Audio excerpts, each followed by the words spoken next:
always edit it as you go.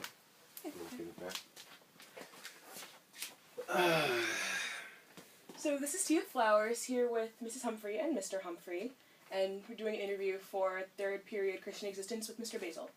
So, how long have you two been married? 32 years. Wow. And how old were you when you met each other? She was 19. Thank you. I was 21. And where did you meet? Like under what Originally? Yeah. All right. We should have known that was coming. Was at a party. I was basically hitting on her mom. Her mother, basically pushed me away and, told me I should go try to find her daughter. Now, we were at a 50th birthday party.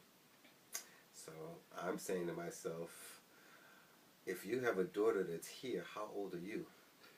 So, what's to say is her mother looked good for her age. Anyway, I was standing up on the step, and another young lady came up to me and said that her cousin wanted to dance with me. I had nothing else to do, so I decided to dance with that person. She could tell you the other portion of that from her perspective. My cousin picked the wrong person. It wasn't him. It wasn't him I wanted to dance with. It was the guy beside him. Oops. But anyway, Always in Favor was playing. So we danced to that, and I sang to her. And look what happened. That's really sweet. Yeah. Can you two describe your courtship? I was engaged to be married to somebody else. Well, wasn't to be married. In fact, that week before, I had asked my fiance to come home. She was going to school in Spelman. To come home, that she needed to come home because we needed to get married. She decided to stay in school, and so I went to a party that following Friday, and I met Mel. Now, take in mind that I used to fly to Atlanta, Georgia, just for the whim for it, just to go for a cup of hot chocolate, whatever, and stuff like that. And, so when I asked her to just come home so we can get married, I expected her to react the same way I would react, but she didn't. As far as our courtship, after that party, I gave her my number. I guess I gave her a business card. Give me a business card. Yeah, I didn't call. So I had to track her down from her cousin who lived in Coney Island. She used to live in Queens. I was living in Coney Island. She happened to come to that party that was in Coney Island. So it was destiny for her to come all the way to Queens to find me in Brooklyn and Coney Island. But I had to track her down. Means I had to go to her cousin over weeks to try to get her number. Her cousin wouldn't give it to me. And one day we were playing spades in her cousin's house, and she decided to call her because she got tired of me asking for the number. And she called her, and I spoke to her. We made a date, and I went over to her house. In fact, where she lived, I used to work at JFK, and I used to travel from Coney Island. I had to go past her house, not knowing it, to go to work every day. So after working, I came home. When I came to her house after I left my job, and we sat on the couch and talked. And we've been together ever since. Never left the side since that time we talked on the couch. Yeah. Oh. So why did you decide that Melanie was the one to marry? Yeah, why? I always wanted to get married since I was 7 years old. I was looking for my wife since I was 7. I knew once I got married, that was it for me. Every girlfriend that I had since I was 7, I always hoped would be my wife, but it didn't work out. Never on my part. I never broke up with any girl. Every girl that I broke up was on their side, not mine. Because I was serious. I didn't want to play games. I didn't want to hang out. I wanted to get married.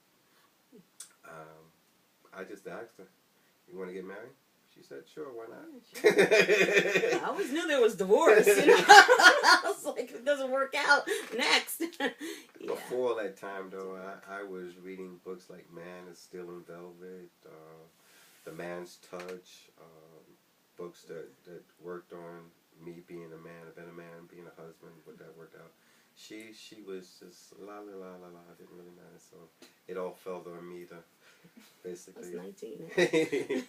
Hold things together. So. Mm-hmm. Okay. So what was your engagement like? Was it similar to your relationship before you were engaged, or? Yeah, whatever. Oh, From okay. her perspective, it was very short. Once I asked her to marry me, I think we got married. From the day we met to the day we got we married. met in October. I guess December he said, let's get married. I said, sure. April we got married. So it just rolled along. Alright. Yeah. It was a very short romance as far as dating and stuff like that. Yeah. I didn't want to mess around. I wanted to get serious, get married, and continue our lives together. Why did I know it was her?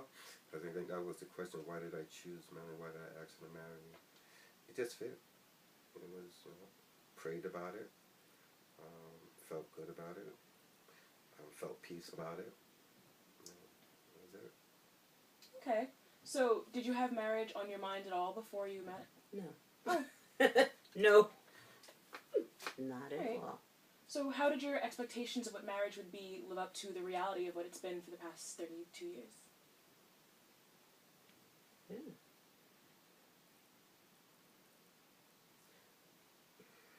From my perspective, Yeah. marriage to me is an institution. It's bigger than two of us. It basically is the foundation that God created society on. If you look society today, it's falling apart basically because marriage is falling apart. That home, started first with Adam and Eve, and from that, the community, society, the nation. So I looked at it from that perspective. Marriage was bigger than us, so whatever challenge we had, I knew. She had mentioned divorce before. She may have thought about it. Me, Oh, there was yeah. no such thing as divorce. Murder, many a time. But divorce, nah. Divorce was never an option for me. Yeah. I was just carefree. And I knew that no matter what happened, we were going to stick together. I wasn't going anywhere. Whatever challenges just came. Like I said, we may have had our disagreements, we may have our arguments, we may have had our fights. Again, you have two people coming together, two personalities. Most people said when you get married, the two shall become one, or that's true. But most people look at it, well, it's 50 on her half and 50 on mine, so now I make 100. No. It's supposed to be 100%, 100%. So the two people should be solid in who they are. Yeah. Melanie was an independent young lady. She was working. She was making enough income that she could have supported herself. She decided to stay with her mom and support her mom. But she could have lived out on her own, could have had her own place. Yeah. Me, same thing. I was working. I was independent. I could have lived out on my own, was secure in who I was as a man, as a person. I decided to stay with my mom to help my mom. So when we got married, it wasn't two people trying to find out who they were. We already knew who we were as individuals, so it was no guesswork trying to figure out. But we had to understand that we had two different personalities and we had to grow. And we had to understand each other and learn how to live with each other and understand each other's quirks and problems and situations. And understand that even though we do not agree on times, we're still one. And when we go to bed at night, we'll work it out. If not that night, the next day. So hopefully that answered that part of the question. Absolutely. That was a great answer. How have your children affected your marriage? Besides wanting to kill him? If you ever stayed in my house, most of the people who have stayed in there, one thing they know, I always used to tell them, if there's a fire in this house, you better find my wife. That's the first person I'm coming looking for. Yep. My kids knew that. My mother knew that. My sister knows that. And everybody else who ever spend the night in the house. Most people think, well, my kids are more important now. My wife is the most important person in my life. She's over my wife, over my mother, over my children. Only thing that comes over my wife is my Heavenly Father and my Lord and Savior. So as far as the kids, they're insecure in knowing that their father loves their mom. They don't have any questions, no doubts, no wonders. They're secure in that. They're also secure in knowing, I've told them, I said, listen, before I got married, I don't know what happened.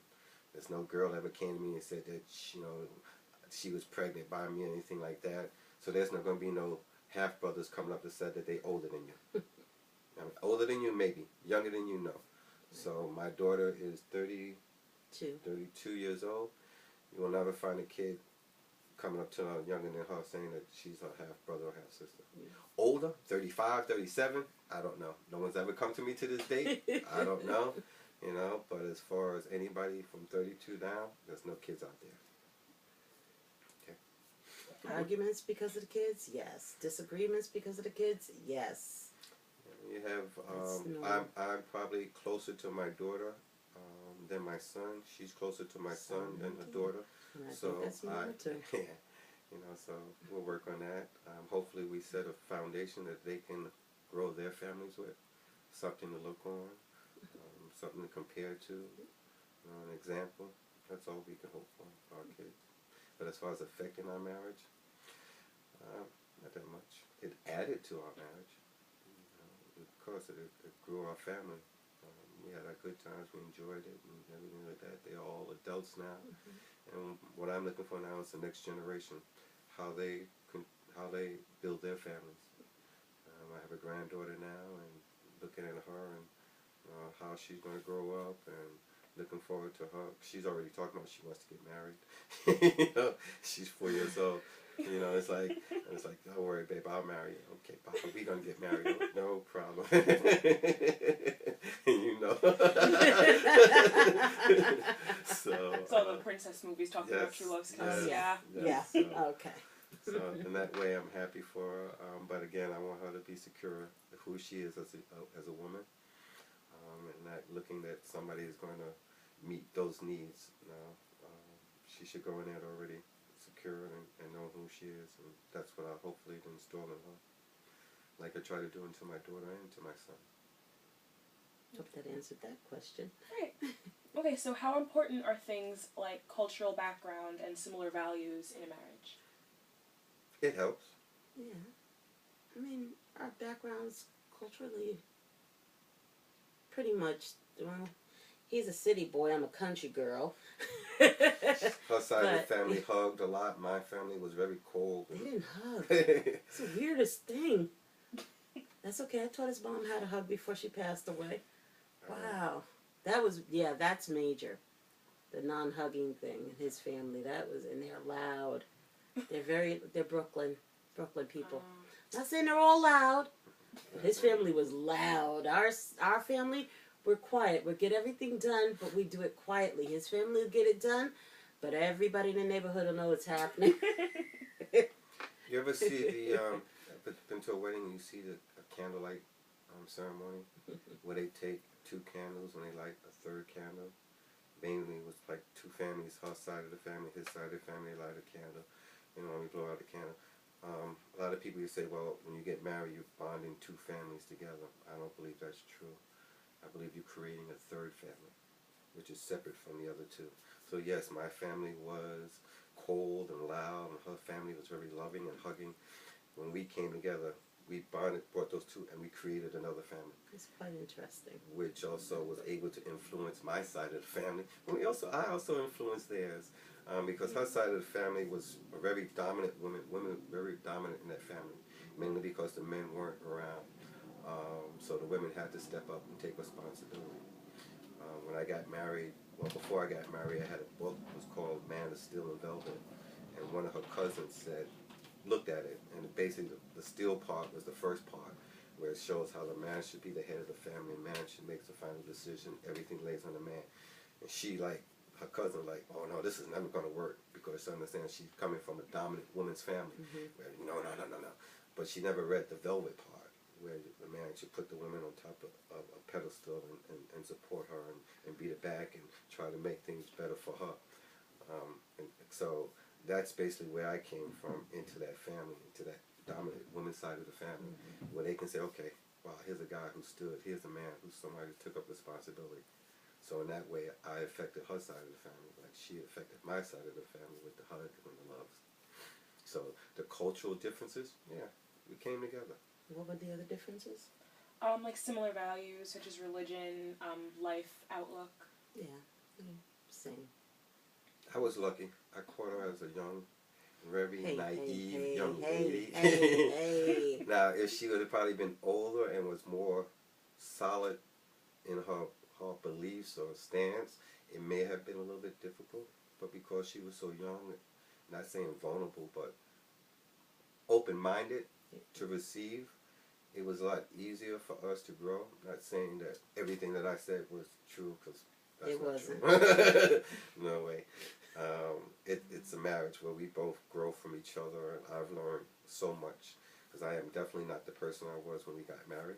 That's all to her. I believe I'm a better person because of how she, in her way, shaped and molded me, and led me and said, I don't think that's proper right now. Okay. I don't think you should handle it that way. Okay. And so I've been molded, and vice versa. So I believe we both were Christians. Yeah. Again, I think I got saved 14 years old. I don't know. I mean, she's 16. Active in the church. I basically didn't have a home church. Did most of my study in books, and at that time going to seminars around the place, but not a home church. She did have a home church where she was studying. So yeah, we just came together and Next. What advice would you give young people who are dating now and considering marriage?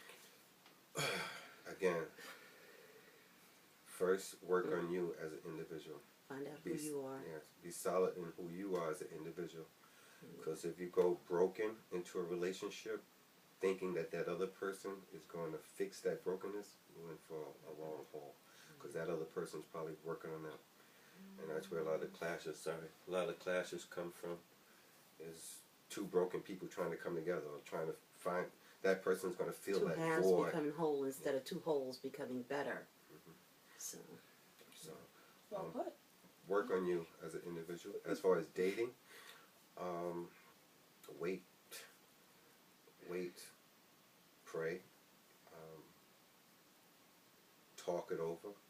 I guess the way we got together was probably unique, mainly because I think I was being prepared since I was 7 years old. That's not many guys out there who will go out there and say, oh yeah, I've been looking for my wife since 7 years old. Most of them are out there exploring and experimenting. Most of the marriages out there are experimenting because they have no real example.